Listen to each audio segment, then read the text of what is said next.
Pada video sebelumnya, kita sudah bahas bagaimana menilai dan menangani risiko keamanan informasi. Dan kali ini kita akan bahas sasaran keamanan informasi atau Information Security Objective. Hal ini penting karena tanpa sasaran yang jelas, sistem manajemen keamanan informasi hanya akan jadi rutinitas tanpa arah atau menjadi kertas sertifikat saja. Jadi, apa sih yang dimaksud dengan sasaran keamanan informasi? Sederhananya, ini adalah sebuah tujuan konkret yang ingin dicapai organisasi untuk melindungi data dan sistemnya.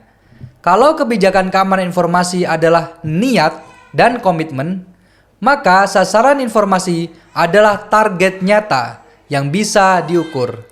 Misalnya, mengurangi jumlah insiden keamanan sebesar 50% dalam setahun, atau meningkatkan tingkat kepatuhan password karyawan menjadi 100%, atau bahkan memastikan seluruh data penting di backup setiap 24 jam. Inilah yang disebut target nyata. Dengan begitu, keamanan informasi tidak lagi abstrak tapi punya arah dan ukuran keberhasilan. Oke, menurut ISO 27001, sasaran keamanan informasi harus memenuhi beberapa prinsip penting.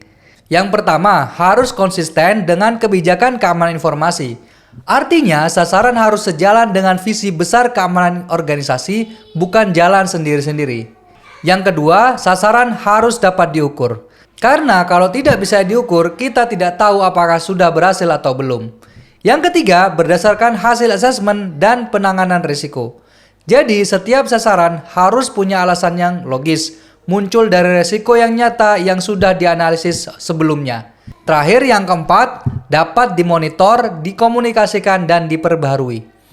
Sasaran bukan dokumen mati, namun harus terus dipantau, dilaporkan, dan disesuaikan dengan kondisi terbaru. Dan tentu saja, semuanya harus terdokumentasikan dengan baik.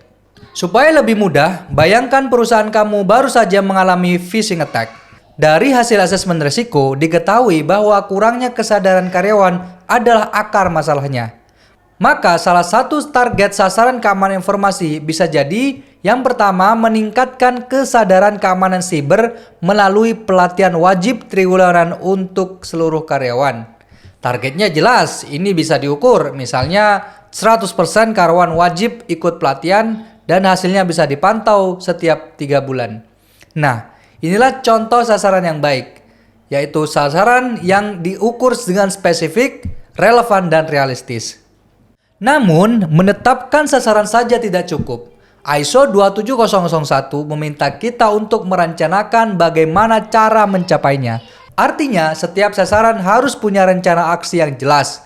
Menurut klausul 6.2 ini, organisasi harus menentukan apa yang akan dilakukan, sumber daya yang dibutuhkan, misalnya butuh waktu, butuh dana, atau butuh alat, dananya di-approve atau enggak, dan siapa yang bertanggung jawab, kapan harus selesai, bahkan bagaimana hasilnya dapat dievaluasi, apakah berhasil atau perlu perbaikan. Dengan cara ini, setiap sasaran punya rencana kerja yang bisa diukur dan ditindaklanjuti. Jangan lupa, semua sasaran dan rencana pencapaiannya harus disimpan sebagai informasi terdokumentasi. Kenapa? Karena dokumentasi ini bukan hanya syarat audit, tapi juga alat kontrol bagi manajemen. Dari dokumen inilah, organisasi bisa memantau dan membuat sistem manajemen keamanan informasi yang tetap hidup dan relevan. Jadi, kalau kita bisa simpulkan, risiko memberitahu kita apa yang harus dijaga, penanganan risiko memberitahu bagaimana cara melindunginya, dan sasaran keamanan informasi memberitahu kita kemana arah kita bergerak. Klausul 6.2 memastikan organisasi tidak hanya bereaksi terhadap risiko, tapi juga memiliki visi, target, dan langkah konkret untuk memperkuat keamanan informasi secara berkelanjutan. Itulah pembahasan klausul 6.2 ISO 27001 mengenai sasaran keamanan informasi atau Information Security Objective. Dengan sasaran yang jelas dan rencana yang solid, organisasi bisa terus tumbuh dengan keamanan sebagai fondasinya. Nah, oke. Di video berikutnya, kita akan bahas klausul yang berbeda, yaitu klausul nomor 7. Yaitu tentang dukungan dan kompetensi. Bagian penting untuk memastikan tim yang menjalankan ISMS benar-benar siap. Sampai jumpa di video selanjutnya.